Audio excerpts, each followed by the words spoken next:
Right, so Ringo works at Positive Studio. He's going to talk to us tonight about behavioural economics, fun ways to influence users.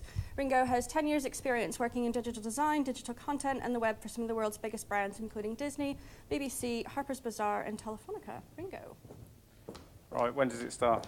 Now. Okay, so I'm going to talk to you about behavioural economics. My name is Ringo Moss and I work at Positive. That's all been done.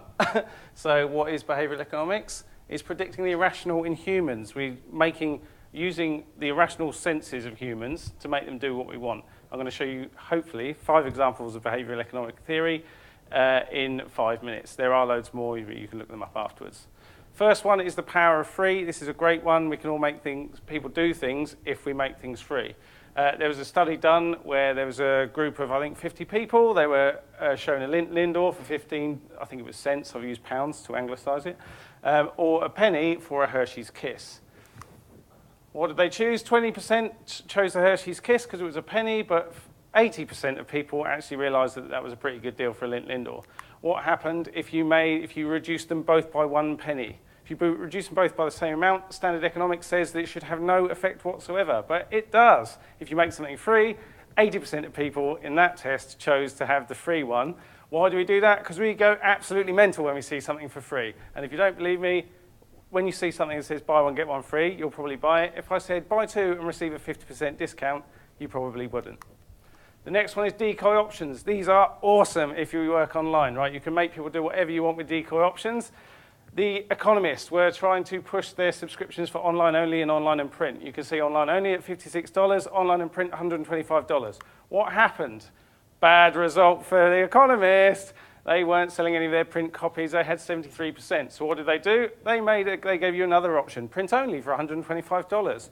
Who's going to do that? Why would you do that when you can get online and print? I'll choose online and print.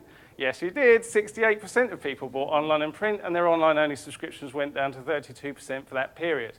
Why do we do it? Because when we're presented with A, B, and C, and you have 2 options that are vastly similar, we'll just ignore A and just go for the one that's the obvious solution out of the 2. There's a really good online dating test, which I haven't got time to go through, but it sort of broadly covers that as well.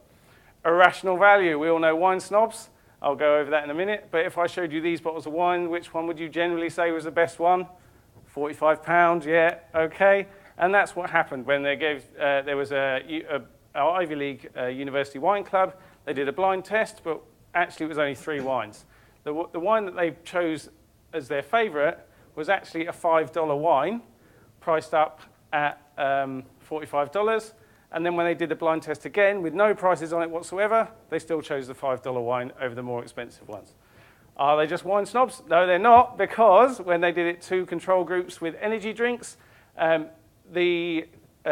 control groups were told that they had an energy drink that they could drink. One was $2, the other one was like 50 cents, and it actually affected their results in tests afterwards because they believed that they would perform better with a higher value energy drink. And I think they performed 30% less. There's another great example of that with Prozac and placebo, where the placebo was priced higher and people actually felt less relaxed because of it. Decision paralysis. This is a great one. 2 stalls at a farmer's market, one with 24 jams, one with 6 jams. Which one performed better? Standard economics tells us that the 24 jams would because customers like choice. Nope, not at all. Sales for the 24 jams, 3%. Sales for 6 jams, 30%.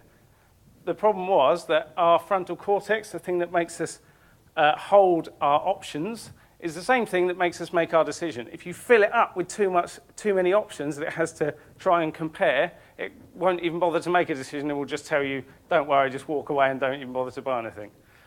And the last one, attribute priming. This is awesome, right? So this is a computer shop example.